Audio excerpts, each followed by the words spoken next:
Pronti? 1, 2, 3. Secondo segnale è quello valido, l'errore di Tsunami G-Font.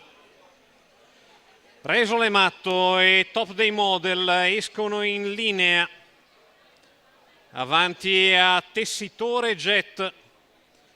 Rimessosi Tsunami G-Font punta in avanti, Top Day Model però non gli dà corda, si presenta su Resole Matto che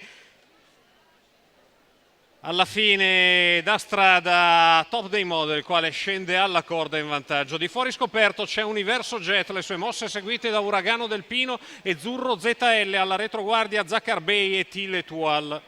400 iniziali in 30 lottati. Con Top Day Model in vantaggio si presenta Universo Jet che affianca Resole Matto e punta diretto sulla testa della corsa. Le sue mosse seguite a distanza Tsunami G-Font, insiste Universo Jet che ottiene il via libera da Top Day Model, passa in vantaggio in un giro, è il nuovo leader.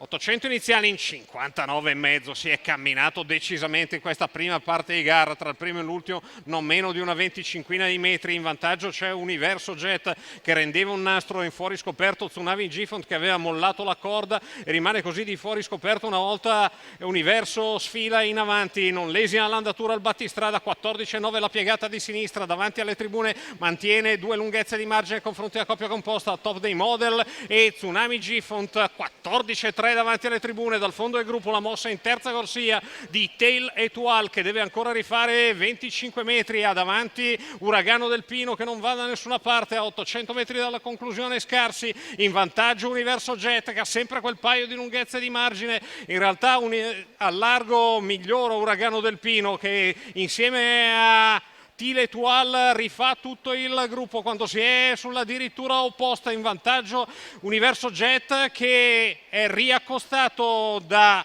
Tsunami G-Font di dentro Top Day Model, poi Tile Tual in mezzo alla pista, Zakar Bey a contatto Uragano del Pino a 250 metri dalla conclusione. In vantaggio Universo Jet nei confronti di Tsunami G-Font braccia e frusta, di dentro Top Day Model, poi Tile Tual, la retta d'arrivo con Universo Jet che ha ancora 2,5 di margine, arriva Tile Tual, Universo che è in vantaggio, Tile Tual che si avvicina insieme a Top Day Model, ma Universo Jet vince alla maniera forte e lascia al secondo Top Day Model avanti a Tile Tual. 2,29,4 i 2000 metri presi sulla testa, il che significa ovviamente parecchio meno per Universo Jet.